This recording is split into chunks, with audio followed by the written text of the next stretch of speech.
My name is Harold M. Ellison. I am 82 years old, a retired mechanic, and a veteran of the Vietnam War. For the past 12 years, I have lived in a modest single-story house on the outskirts of Springfield, Missouri, where I moved shortly after my wife, Lorna, passed away. She died in her sleep on a cold January night, holding my hand even in unconsciousness, the way she used to whenever I woke from one of those old war dreams that clung to me like cobwebs in the dark. After her funeral, the silence in our home became unbearable, as if every corner of the house echoed with the absence of her voice, her footsteps, her laughter. I tried to fill the emptiness with routine: early mornings, breakfast at the same table, the same brand of cereal, always 2 cups of black coffee, one of which I still poured for her out of habit, letting it go cold. The television stayed off most days. I had no taste for the noise. My only regular company came from a tabby cat named Cinnamon, who started showing up on my porch the summer after Lorna died. I fed him tuna once, and he never left. He sleeps now in her recliner chair, the one with the faded red upholstery, the chair where she used to knit and rock herself slowly to sleep. 2 years ago, I fell on the porch while trying to change the light bulb in the motion detector above the garage. I heard something snap in my hip before I hit the ground. They called it a pelvic fracture, and I spent nearly 4 months in a rehabilitation center filled with the smell of antiseptics and the quiet moans of people who had long given up on speaking to one another. My daughter Diane came to see me once a week, always on Thursdays, always at 11 a.m. on the dot. She'd bring coffee from that chain she liked, the one with the green mermaid logo, and sit stiffly in the plastic visitor's chair by my bed, scrolling through her phone in one hand while holding my cold hand in the other. It wasn't unkindness. It was detachment, a gentle indifference, like petting a dog you don't really like but don't have the heart to kick out. Her husband, Gerald, never came, not once. He said it was too depressing. After I was discharged, the doctor gave me a titanium cane and a warning. "Don't try to be a hero, Mr. Ellison," he said. "You're not 25 anymore." He meant well, but something in me rebelled at those words. I was a man who had built car engines from scratch, who had walked through jungles in monsoon rains, who had held his wife through the worst of her cancer, and watched her vanish inch by inch. And yet, now I needed assistance to reach the bathroom. Eventually, the cane became insufficient. My balance had worsened. One morning, I lost control on the wet kitchen floor and landed hard on my side. I broke 2 ribs. The doctors insisted on a wheelchair, and my daughter agreed enthusiastically. "It's safer, Dad," she said, patting my hand as if I were a piece of fragile porcelain. "We just want you to be comfortable." But comfort, I found, was a quiet prison. Once I sat in that chair, I stopped being a man in her eyes. I became a burden to be wheeled around, lifted, placed, and parked. Even my visits to her house became choreographed events. Gerald would open the trunk, unfold the ramp with the efficiency of someone performing an irritating weekly task, and wheel me through the side door as if I were an appliance being delivered. At dinner, I was placed at the corner of the table, where I wouldn't be in the way, and most conversations took place above and around me. Occasionally, Diane would look down and ask, "You okay, Dad?" And I'd nod, because saying anything more would only bring silence or correction. Their daughter, my granddaughter Molly, was different. She was the only reason I still accepted invitations to those Sunday dinners. Molly would sit with me in the sunroom after the meal, talking to me like I still mattered, asking about Lorna and about the old garage where I used to work, about the stories of cars and customers and the tricks I used to teach her when she was little, how to change a tire, how to tell if brake pads were worn. She had that same fire Lorna had, the same mischievous smirk, and that gift of looking you straight in the eye when she spoke. She called me Gramps and not Dad's dad or grandfather, just Gramps, like we had a secret alliance. When she told me about her engagement to Travis, I felt something warm break open inside me. She was 27, full of life, a nurse at the local hospital, and deeply in love. She told me about how he proposed during a picnic in the state park, how he'd hidden the ring in a thermos lid, and how she nearly swallowed it with her lemonade. I laughed harder than I had in months. She said she wanted me at the wedding. Front row center, she added with a wink. And you're walking me down the aisle, Gramps. No arguments. I laughed, but my throat tightened. You know I can't walk far, I said. She squeezed my hand. Then you'll roll me down the aisle, and I'll roll you right back. Deal? We shook on it. That promise kept me awake most nights. I knew I couldn't walk her down the aisle like I'd once walked Diane into her graduation hall, but I was determined to be there. I cleaned my old navy blue suit. I polished my shoes, even though I hadn't worn them in years. I practiced moving from the chair to the walker, and from the walker to the front door without anyone's help. It took effort. My bones ached with each movement. But the thought of Molly, in her white dress, looking back and smiling at me as I escorted her down the aisle, that image lit a fire inside me that no medicine could ever reproduce. I told Diane about it one afternoon. I said I wanted to be a part of the ceremony, not just a distant guest. She paused. That pause that always came before something she didn't want to say. Dad, I don't know if that's a good idea. The venue has steps. It's a bit of a hassle, and we're already dealing with a lot of logistics. I said I could manage, that I'd practice, that I wouldn't make a scene. She smiled, but it didn't reach her eyes. We'll talk about it, she said, which in Diane speak always meant no. Still, I held on to hope. Molly continued to visit, bringing sketches of her dress, pictures of the flower arrangements, even letting me help her choose the song for the father-daughter dance. You're still part of this, Gramps, she'd say. Don't let Mom steamroll you.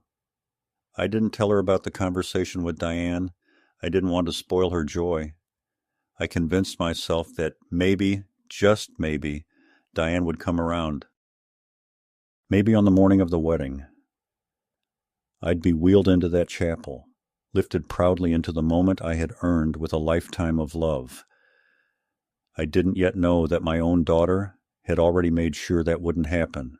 I didn't know that the chair I relied on to move, to breathe, to live, would disappear on the morning of the wedding without a trace or explanation. And I didn't know that despite the betrayal, the humiliation, the pain, I would still find a way to stand. The morning of Molly's wedding arrived beneath a sky the color of old silver. Heavy clouds promising rain that would never come. I had been awake since before dawn, not out of anxiety, but out of ritual. I had prepared for this day with the same quiet determination I once reserved for setting an engine block into a frame or repairing a carburetor by hand, slow, precise, methodical. My suit was already laid out from the night before, draped neatly across the back of the living room couch. I had shined the shoes one last time until the worn leather reflected the low ceiling light. The tie had taken me longer. My fingers weren't what they used to be, but I managed a decent Windsor knot and left it hanging over the doorknob. The boutonniere, a single white carnation that Molly had dropped off herself 2 days earlier, waited in a small glass of water on the kitchen counter. I had charged the chair overnight and checked the wheels for dust and debris, the way I used to inspect my tools before a big job. Everything was in order. All I had to do was wait for Diane to arrive and help me into the car like we had arranged. The church was 20 minutes away, a small Methodist chapel, built in the 1950s, simple but dignified. Molly had chosen it for its stained glass windows and the fact that it reminded her of the one in which I had married Lorna 57 years ago. I was proud of that detail. She had said it as if it were a tribute. I looked at the clock. 9:12 a.m. Diane was supposed to pick me up at 9 sharp. It was unlike her to be late. She lived by her calendar with the devotion of a priest. I waited 10 more minutes, then rolled to the front door and opened it just enough to peer outside. The driveway was empty. No car, no sound. I went back inside, sat quietly, and stared at the television screen, which was off. I didn't want to call her, didn't want to seem impatient, but I started to feel that prickle behind my ears, the one that always came when something was off. At 9:30, I picked up the phone and dialed her number. It rang twice before going to voicemail. I left a message, calm and simple. "Hi, sweetheart. Just checking in. I'm dressed and ready. Let me know if you're running late." I tried to keep my voice cheerful. I looked down at myself, straightened the crease of my pants, checked the boutonniere again. Everything was perfect, except she wasn't here. By 10 o'clock, I started to worry. I wheeled myself to the garage to double-check my emergency walker. It was still there, leaning against the shelf where I kept the winter salt and old paint cans. Then I looked at the usual spot where I parked my chair when I came home. It was empty. I turned back toward the house, confused. Then I stopped cold. The chair was gone, not the walker, the wheelchair, my main chair, the one with the adjustable back, the handbrakes, the padded seat cushion. It wasn't in the living room, not in the bedroom, not on the back porch. I searched everywhere, twice, 3 times. My heart began to pound, not with panic, but with the slow realization of something deeper. This wasn't a mistake. Someone had removed it. There had been no visitors other than Diane in the last few days. She had brought groceries, checked the thermostat, and left. I had assumed, as always, that she was being kind in her cold, efficient way. But now, as I stood in the center of my home, gripping the walker for balance, a creeping suspicion began to bloom inside me like a dark bruise. I called her again. Voicemail. I left another message, firmer this time. "Diane, the wheelchair is missing. I can't find it anywhere.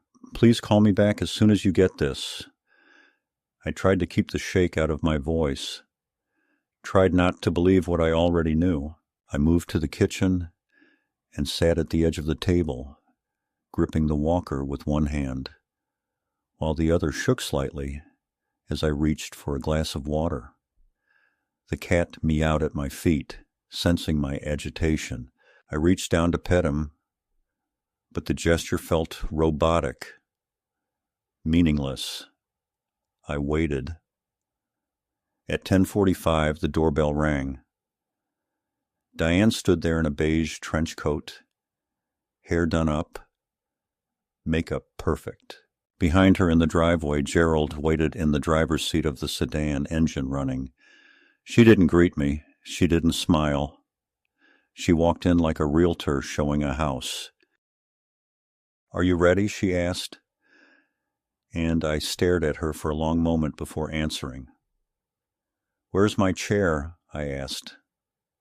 She blinked, once, slowly. "What do you mean?"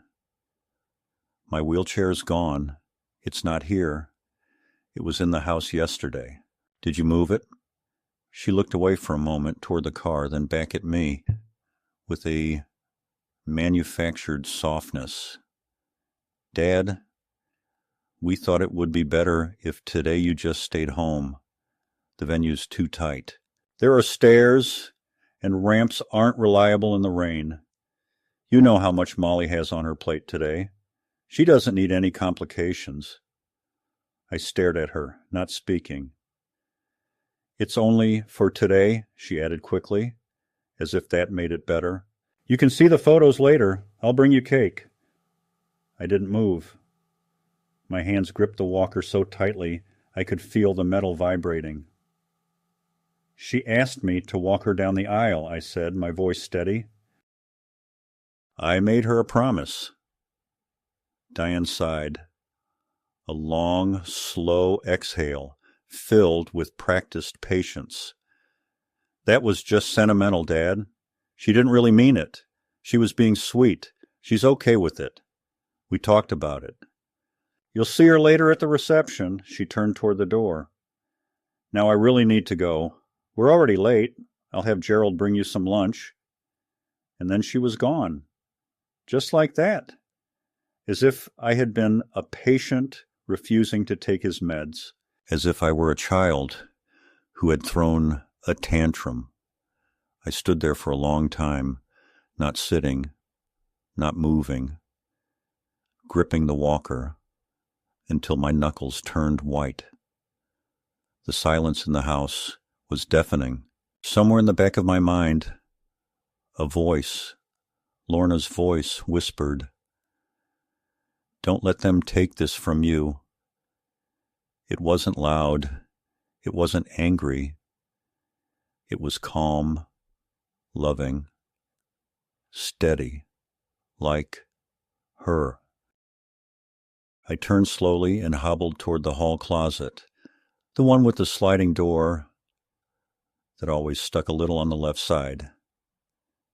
Inside, behind old winter coats and a broken vacuum cleaner, was a long, narrow box I hadn't touched in over 20 years. I reached for it, pulled it out slowly, opened the lid. Inside lay a single wooden cane, no rubber grip, no ergonomic padding. Just a polished oak stick with a curved handle and the initials HE carved into the base. It was a gift from my platoon after I retired. I had never used it for more than decoration. Now, it was my only option. With the walker under one arm and the cane in the other, I began to move, slowly, deliberately, each step sending fire through my hips and thighs, but I moved. I made it to the bedroom, finished dressing, fixed my tie, pinned the boutonniere to my lapel. Then I called a cab. Not Diane, not Gerald. A yellow cab from a company I remembered from before smartphones took over the world. The driver arrived 20 minutes later. A young man named Samir with wide, concerned eyes. He offered to help me into the car, and I let him. Not out of weakness, but necessity. As he drove, I gave him the address of the chapel and said nothing else. My breath was shallow, my palms slick with sweat, but my jaw was set. I didn't know what I would find when I got there. I didn't know if they would let me in, or if I would collapse in the aisle before I reached her. But I knew one thing with absolute clarity. I would not let this be stolen from me. Not by time, not by weakness, and certainly not by my own daughter. When the cab pulled up to the curb in front of the church, I could already hear the distant swell of organ music drifting through the open double doors. Guests in suits and pastel dresses milled about on the sidewalk, fanning themselves with programs, laughing in soft voices, eyes darting toward the entrance with the kind of expectant joy weddings summon like clockwork. I sat for a moment in the back seat, breathing through the burning pain in my hip, sweat pooling at the base of my neck beneath my collar, my right hand locked tightly around the curve of my old oak cane. My driver, Samir, looked back and asked gently if I wanted help getting out. I nodded, not out of pride, but because speaking felt dangerous. Like any sound would crack open the fragile shell I had wrapped around myself just to stay upright. With his help, I stepped out of the cab and into the morning heat, every movement deliberate, every step weighted with something far heavier than bone or muscle. I stood there, framed by the late summer breeze and the unfamiliar stares of wedding guests I didn't recognize. And it occurred to me for the first time that I didn't know whether my name had been included in the program, whether I was still considered part of the wedding or merely a footnote in the bride's ancestry, a name whispered when someone asks, "Who's that old man?" But I didn't turn back. I adjusted my jacket, lifted my chin, and began the slow, uneven walk toward the church steps. The building loomed ahead, modest in size but grand in emotion. It was the kind of place built for ceremony, where every creak of the pews and flicker of candlelight seemed to whisper of promises made and broken, of generations passing like hands through water. As I reached the stairs, a young usher stepped forward, clearly startled to see me. He was barely out of high school, acne beneath his bow tie, clipboard in hand. "Sir, do you need assistance?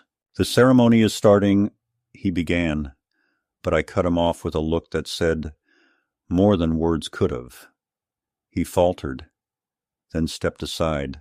I gripped the railing with one hand, my cane in the other, and began the agonizing climb, each stair a mountain, each pause a battle against the fire in my joints. I could feel the eyes of the guests on me, some curious, others awkwardly averted, all silent. No one moved to help, but no one blocked me either. When I reached the doors, I paused to catch my breath and saw my reflection in the glass, stooped, sweat-streaked, wild-eyed, but standing. I pushed the door open and stepped inside. The chapel was already full. The string quartet had just started playing the processional, a soft, sweeping melody that carried through the wood-paneled space like smoke. I spotted Gerald near the front, standing stiffly in a black suit, his eyes locked on the minister. Diane sat beside him, her face frozen in a half-smile, hands clutching her clutch purse like it was a lifeline. And then I saw Molly, radiant in her gown, framed at the back of the aisle by the arched doorway, her veil lifted, a trembling smile on her lips. Our eyes met across the length of the church, and something passed between us, shock, recognition, and then an almost imperceptible nod, as if she'd been waiting for me all along. She took a breath and stepped forward. The music swelled. The guests turned, and I began to walk. I didn't need a cue or an invitation. I took my place beside her, offering my arm the way I had practiced. In the kitchen, in the hallway, even in my dreams. She took it without hesitation, without a word, her grip firm, eyes brimming. I looked straight ahead and started down the aisle with her, step by agonizing step, the congregation parting around us like water, a wave of murmurs rising, then falling into reverent silence. I couldn't feel the pain anymore. All I felt was her hand on mine, and the weight of her promise, kept, not by convenience, but by defiance. When we reached the altar, I kissed her forehead and placed her hand in Travis's. He looked at me with something like awe and mouthed, "Thank you." I didn't respond. I turned and walked to the nearest pew and sat down slowly, the ache rushing back into my body like a flood, but it didn't matter. I was there. I had walked her down the aisle. The ceremony passed in a blur. I remember fragments, vows spoken, a tear on Molly's cheek, the way the light hit the stained glass and scattered across the faces of strangers. But what I remember most is the way Diane never looked at me. Not once. Not during the readings, not during the kiss, not even as guests stood to applaud. She kept her eyes forward, lips tight, her body rigid as a statue. Gerald glanced at me only once, and his face was a mask of disbelief and fury. After the recessional, I stood slowly, steadying myself with the cane, and made my way outside. I didn't plan to stay long. I'd done what I came to do. But then I saw Molly rushing toward me, bouquet in one hand, veil bunched in the other, her heels clicking on the pavement. She threw her arms around me and whispered, "Gramps, I can't believe you made it." I smiled, more with my eyes than my mouth. "I made a promise," I said, "and I keep my word." She wanted me to join the family photos. I agreed, despite the way Diane's face blanched when she saw me step into frame beside Molly and Travis. The photographer, a polite young woman with thick glasses, didn't bat an eye.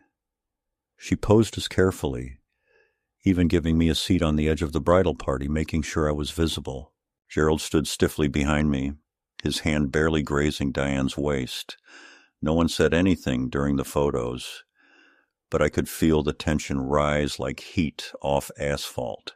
After the final picture, I quietly stepped aside and began making my way toward the rear of the property, where the reception tent was set up. The path was uneven, and every step sent shards of pain through my pelvis, but I kept walking slowly, stubbornly, until I reached a bench beneath a sycamore tree.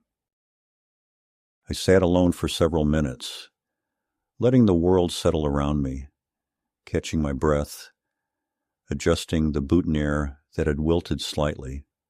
Then Diane appeared. She didn't sit. She hovered. Her face was pale, her expression sharp. "What are you doing?" she asked. Not angrily, just flat, like an interrogation.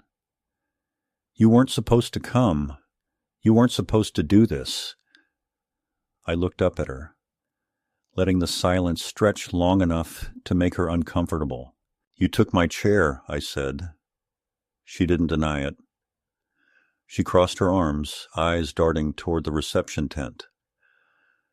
"It was for your own good. You could have hurt yourself. You're not stable anymore. We didn't want you to fall or embarrass Molly." I laughed, short and bitter. "Embarrass her? You mean embarrass you?" Her mouth twisted. Dad, we had everything planned. You coming here like this? It's disruptive. People are going to talk. I stood slowly, deliberately, leaning heavily on the cane. Let them talk, I said. Let them say they saw an old man keep a promise. She stared at me for a long moment, something flickering behind her eyes, anger, maybe guilt, maybe fear, but she said nothing more. She turned and walked away, her heels sinking into the grass, her figure swallowed by the crowd now gathering around the buffet tables and the open bar. I didn't follow. I didn't want champagne or cake or polite applause. I just wanted air. I turned away from the tent toward the edge of the property, where the land dipped into a wooded slope. I stood there, cane in hand, watching the trees shift in the breeze, feeling more alive than I had in years. My legs trembled beneath me, but I stayed upright, alone but not ashamed, in pain but not diminished. I had come here for Molly, and I had come for myself. I had been erased, but I wrote myself back into the story, not with vengeance, not with violence, but with the quiet, stubborn dignity of standing when no one thought I could. I remained at the edge of the woods for what must have been nearly an hour, long enough for the music from the reception tent to shift from classical string arrangements to those hollow celebratory pop songs that seemed to bounce off the air like empty promises. I could hear the distant sounds of forks clinking on china, bursts of laughter that rang a little too loudly, a microphone squeal followed by some poor best man's nervous toast. The sky had begun to dim, not quite sunset, but leaning into it, that strange hour where light loses its warmth and starts to feel like memory. My legs were screaming, my arms stiff from the unrelenting grip on the cane, my body shaking from adrenaline and fatigue, but I didn't move. I was afraid that if I sat down, I wouldn't be able to stand again. There was something dangerous about the stillness growing inside me, like the realization that I had crossed a line and could not uncross it. Not in their eyes, not in Diane's. I knew what I had done wasn't dramatic in any theatrical sense, but to them, it was an act of rebellion, a refusal to be silent. And people like Diane don't forgive refusal. They tolerate obedience, reward silence, praise the willingness to step aside. But I had made myself visible. Worse, I had made myself human again. Eventually, I turned and began the long, slow walk back to the front of the property. The reception was in full swing now. Tables covered in white linen were cluttered with half-eaten slices of cake and sweating glasses of Prosecco. Children ran between legs with chocolate-stained faces. Elderly relatives I hadn't seen in decades sat near the back, watching everything with the exhausted detachment of people who had already been to too many weddings. And in the center, Diane stood near a tall floral arrangement, whispering furiously to Gerald, her arms folded tightly, her entire posture radiating tension like a coiled spring. I didn't approach her. I didn't approach anyone. I moved toward the path that led to the gravel parking lot, where I had seen the cab drop me off earlier. I was almost there when I heard a familiar voice behind me, soft, confused, deeply kind. Gramps? I turned to see Molly standing in her bare feet, holding her heels in one hand, her dress slightly askew from hours of celebration. Her eyes widened when she saw the state I was in. "You're leaving?" she asked. I nodded. "I've done what I came to do." She bit her lip, stepped closer. "You didn't stay for dinner." "You didn't even dance with me." I looked at her, and for a brief moment, everything around us dissolved. The music, the guests, the tent, the tension, and we were back in my garage when she was 10 years old, sitting on an overturned bucket, while I showed her how to change a tire. The world's so much simpler and full of wonder. "I don't think your mother wants me here," I said finally. "She can deal with it," Molly answered. "It's my wedding." But then her voice faltered. "She's been different lately, controlling, ever since Grandma died." I nodded slowly. "She lost something that made her human," I said quietly. "And sometimes when people lose that, they turn cold to survive." Molly reached out and touched my hand. "You're not cold, Gramps." "No," I said. "But I'm tired." She looked like she might cry, and I couldn't bear it, not after everything. So I pulled a folded envelope from my jacket pocket and handed it to her. "Open this later. Not tonight. When you're alone." She took it without question, held it to her chest like it was made of glass, then hugged me one last time.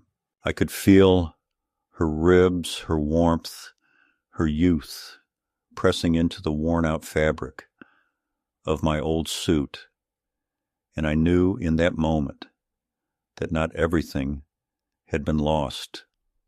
I called the cab again. This time, the driver was someone else, an older man named Leroy, who didn't speak much but adjusted the passenger seat to make room for my legs and helped me with the door.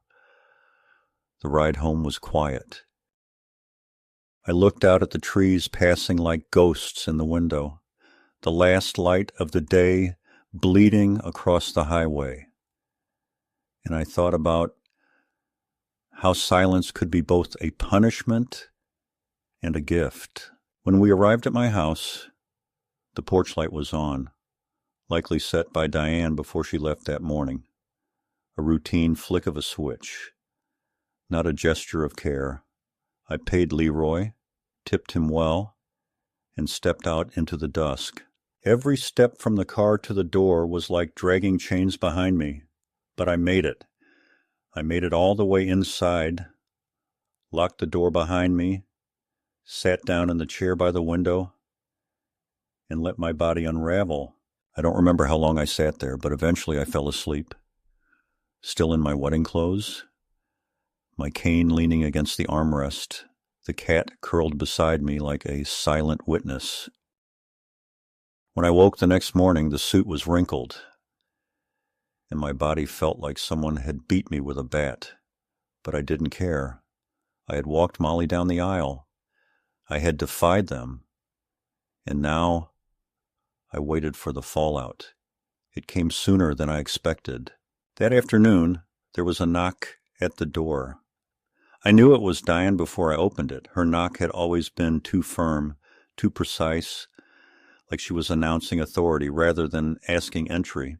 She stepped inside without waiting, dressed in black slacks and a white blouse, her face scrubbed of all the softness she usually applied like makeup.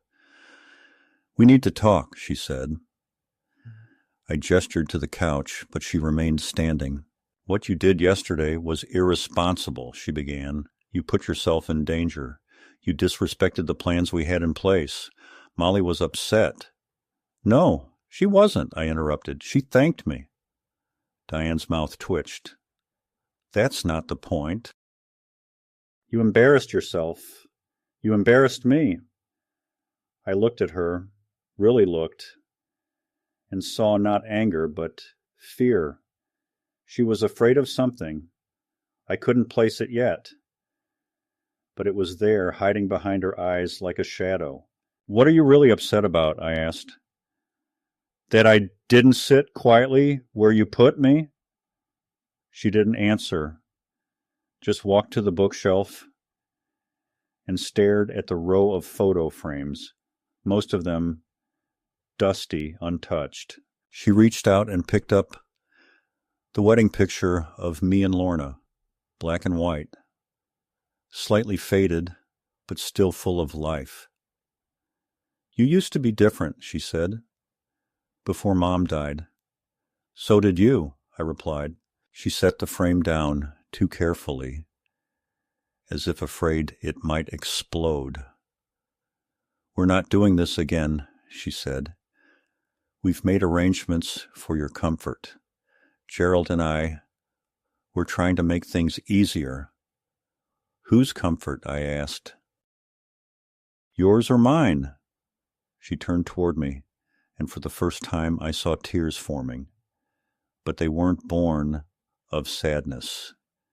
They were frustration, perhaps guilt, perhaps something worse. I just wanted a peaceful day, she said, and you turned it into a statement. Sometimes a statement is all a man has left, I replied. She left soon after, without saying goodbye, without hugging me, without even petting the cat like she used to. I stood in the doorway and watched her car disappear down the street, and I knew then that something had shifted permanently between us. There would be no repair, no apology. Whatever bridge had once connected us had collapsed under the weight of too many quiet betrayals. And though I didn't know it yet, this was only the beginning. The chair was only the first thing they would take. The days that followed were eerily quiet, a silence not of peace, but of surveillance, like being watched through soundproof glass.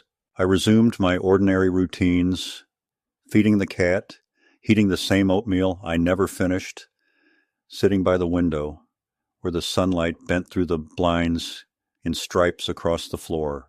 But beneath the ordinary beat of those days, something had shifted.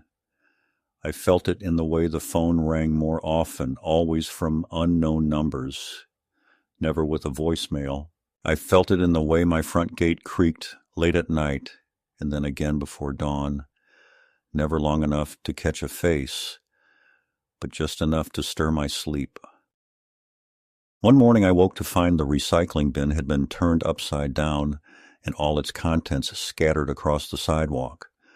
The cat hissed at the door for no reason I could find. I chalked it up to nerves at first, to paranoia, old age, whatever phrase Diane would use to disqualify my instincts. But I knew, deep in on the gut that had never failed me in war or marriage, that something had begun. A quiet campaign, a process, and I wasn't supposed to notice until it was already over. A week later, I received a letter, not in the mailbox, but slipped through the crack in the storm door. No stamp, no return address.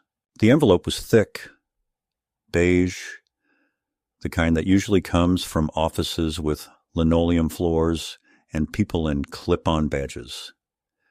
Inside was a typed form from a legal firm I'd never heard of. The header read, Petition for Limited Guardianship of Harold M.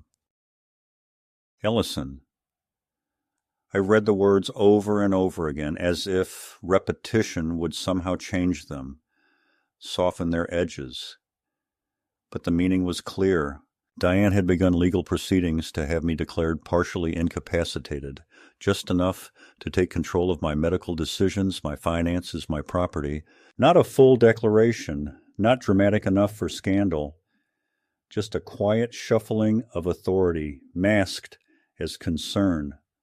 I flipped to the second page, and there it was, her signature, the boxes checked, the claims vague but insidious.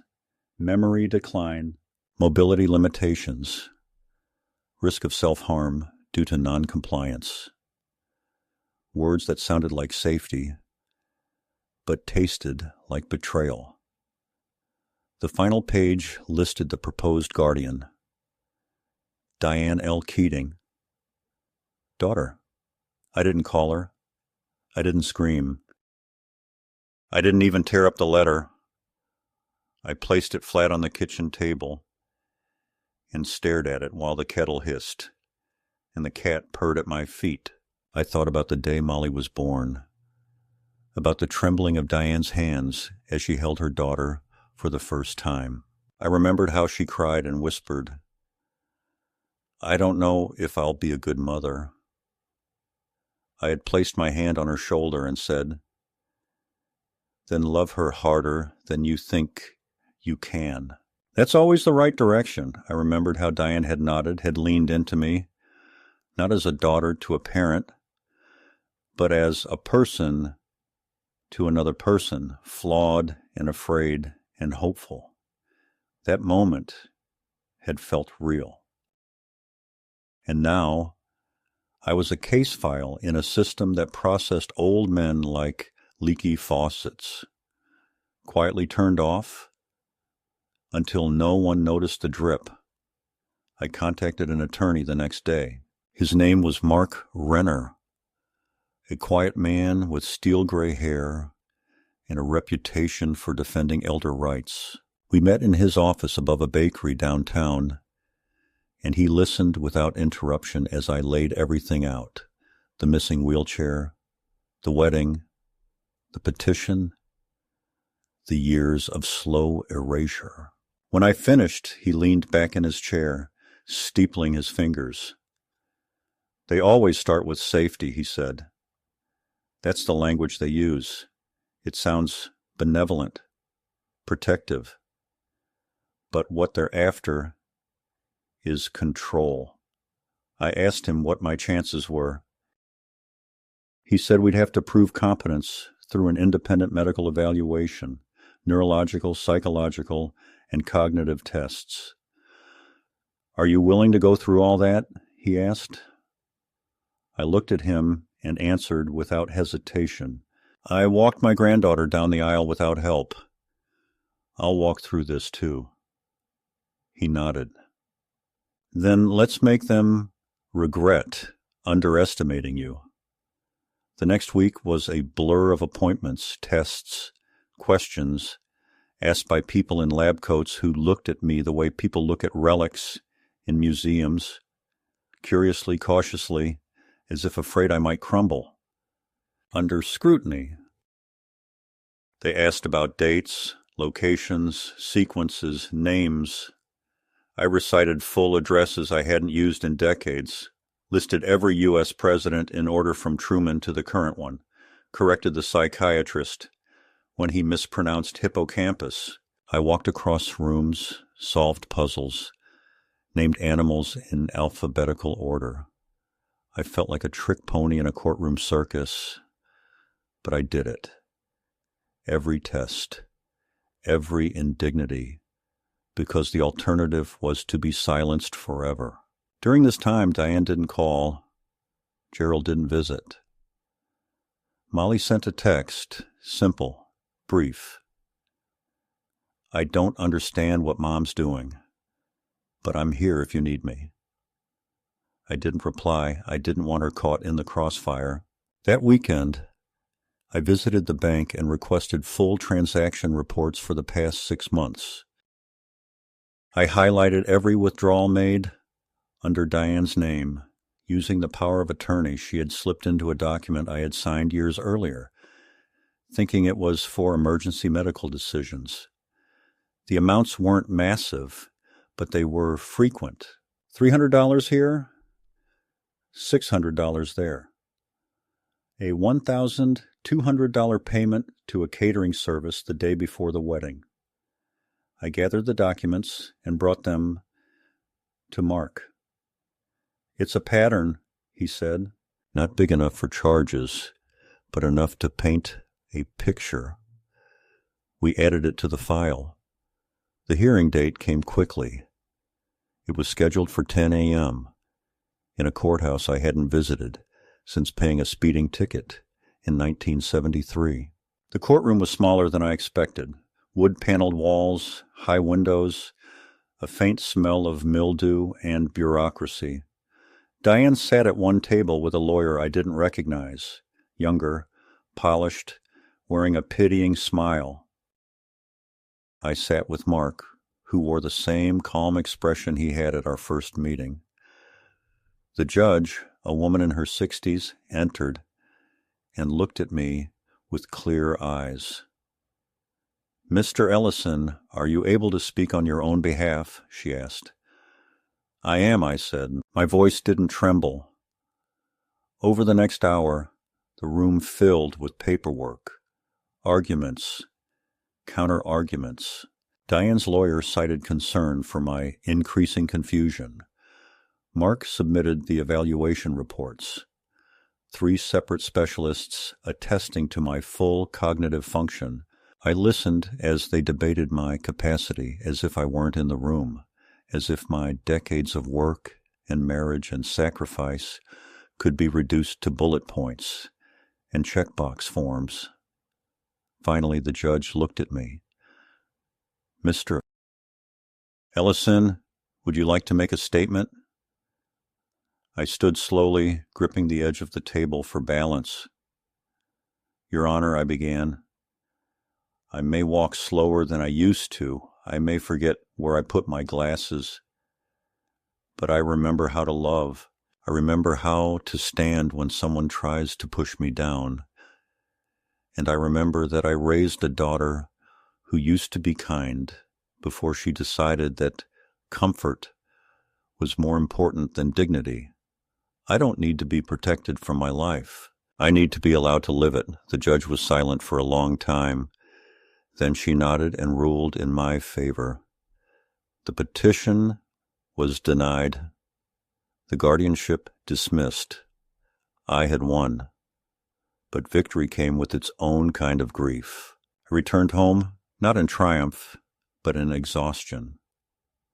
That night I received a voicemail from Diane. Her voice was cold, clipped. "I hope you're satisfied. You humiliated me in court. You've broken this family.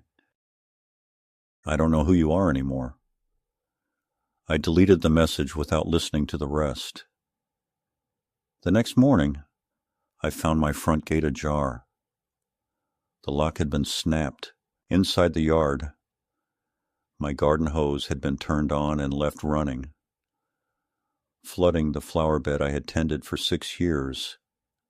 The cat was missing.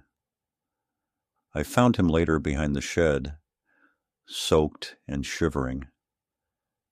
That's when I realized it wasn't over. This wasn't just about control. This was about punishment. And it had only just begun. In the days that followed the court's ruling, I felt no triumph, only a kind of weary clarity, like the light you see after a storm has flattened the landscape and revealed every fault line in the ground. Diane didn't speak to me again, not even through third parties, not even through Molly.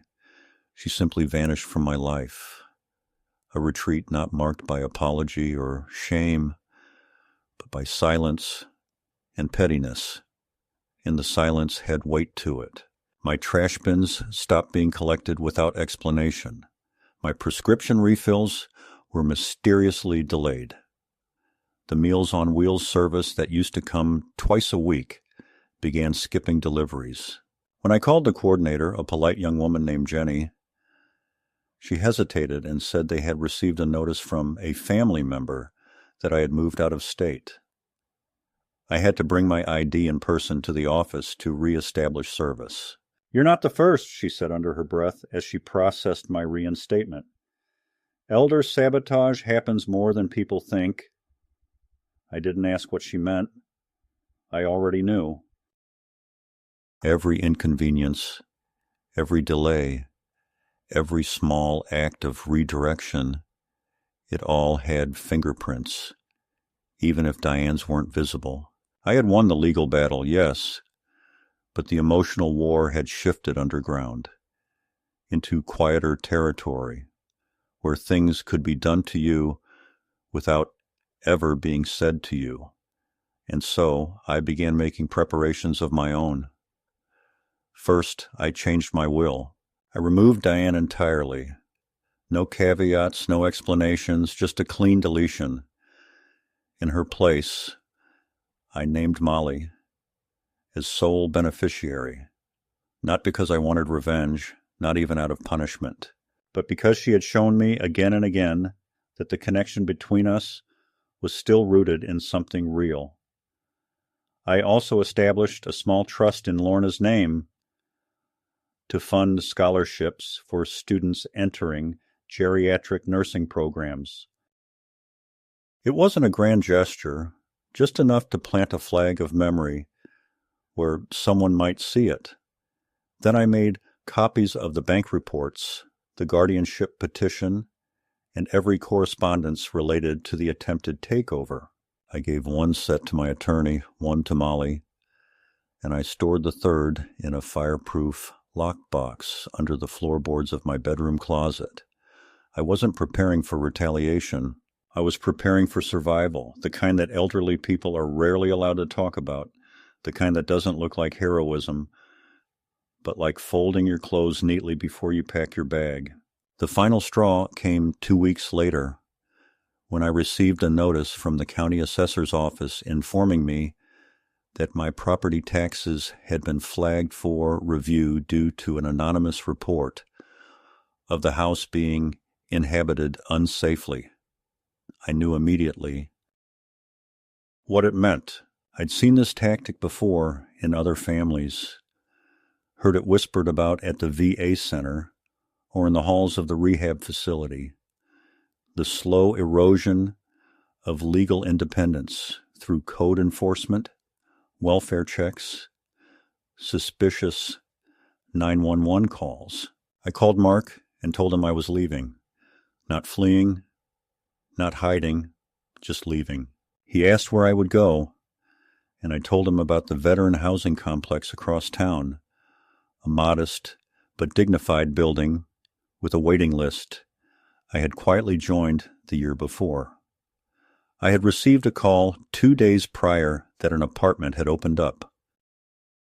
I accepted, not because I had nowhere else to go, but because I finally understood that sometimes dignity means choosing your own distance, not clinging to what insists on erasing you. I packed slowly, methodically, boxing up what mattered and giving away what didn't. I left the furniture. I left the porch swing. I left the photos of Diane's childhood on the hallway walls. I brought only what still had meaning. Lorna's letters, Molly's school drawings, my medals, my cane. I moved in on a Wednesday. The apartment was small, but clean.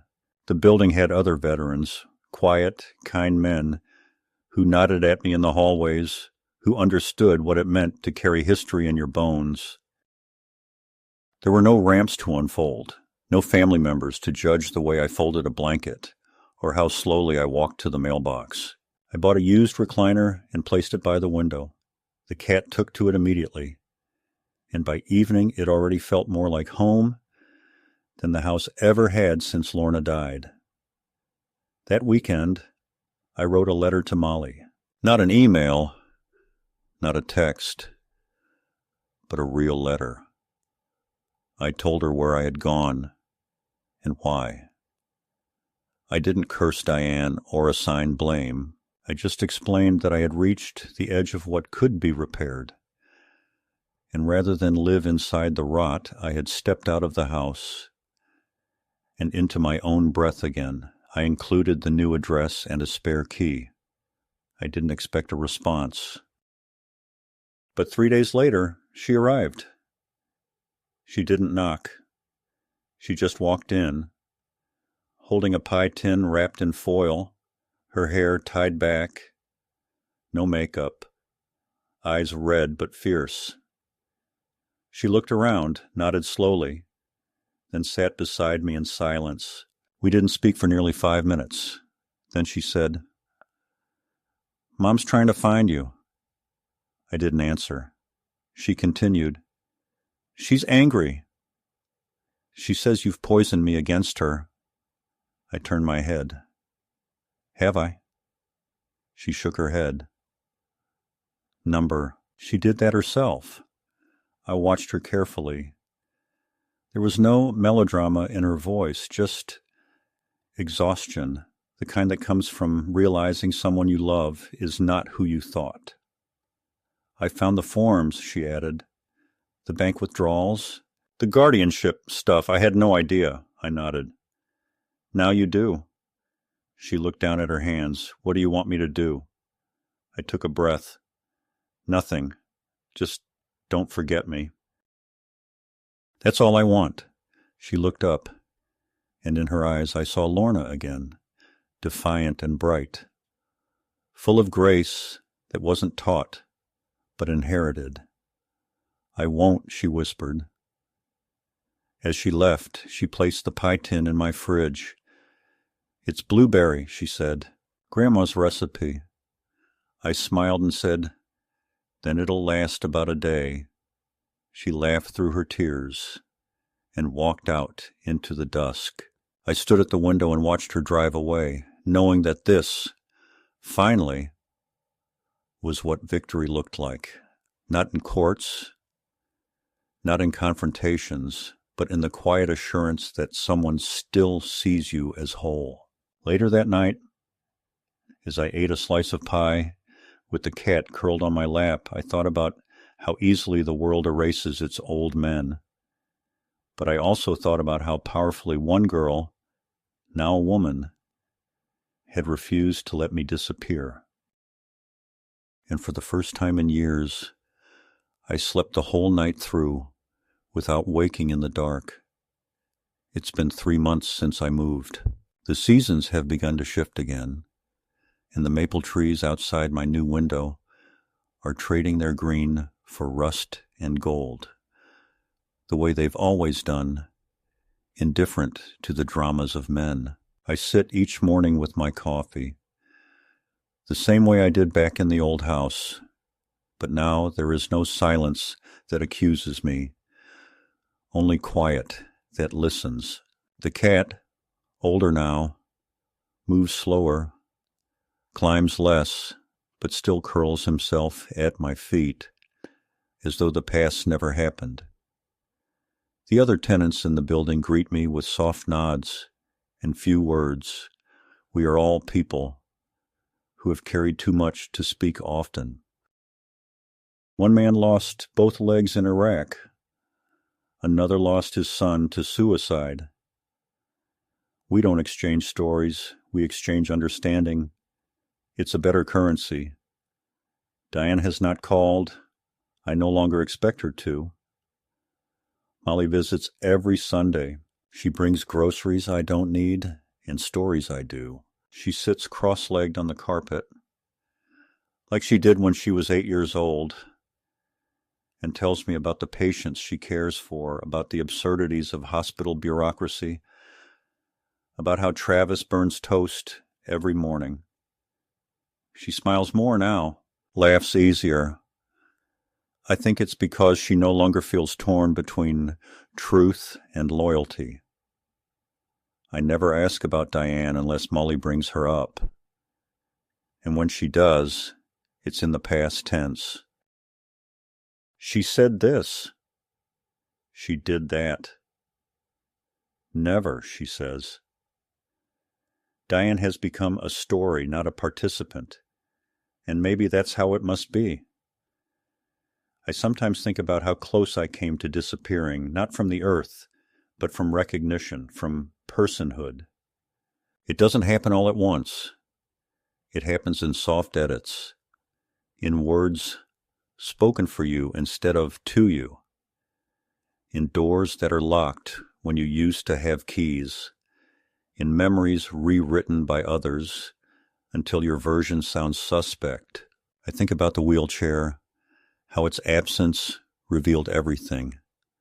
how losing it was like being stripped of the last pretense of control, and how, by standing, I reclaimed something I hadn't even realized was gone.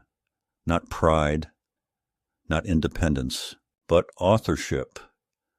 The right to write the last lines of your own story. I don't regret the fight. I don't regret walking down that aisle. I don't regret leaving the house that once held all my memories. I regret only that it took so long to see that comfort is not the same as love, and silence is not the same as peace. Some people will rewrite your story to make theirs easier. Others will sit beside you while you rewrite it yourself. This morning I received a letter in the mail, written in the careful, curling script of someone trying to sound composed. It was from Diane. Just one page, no apology, no confession, just the words, "I hope you're well." Molly told me you're still stubborn. I suppose that's something I should have been proud of.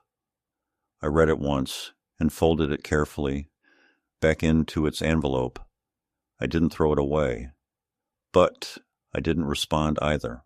Sometimes absence is the only answer that carries truth.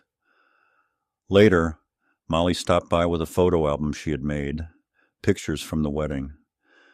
She handed it to me with both hands like it was something sacred.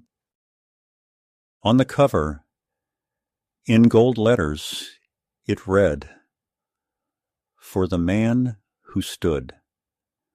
I opened it slowly, and there, in full color, was the moment. Her arm in mine, the guests watching, the church glowing with quiet wonder. She had framed it not as a memory of survival, but as a memory of triumph. I closed the book and smiled. I may not have many years left. My hands shake more often. My knees hurt when it rains.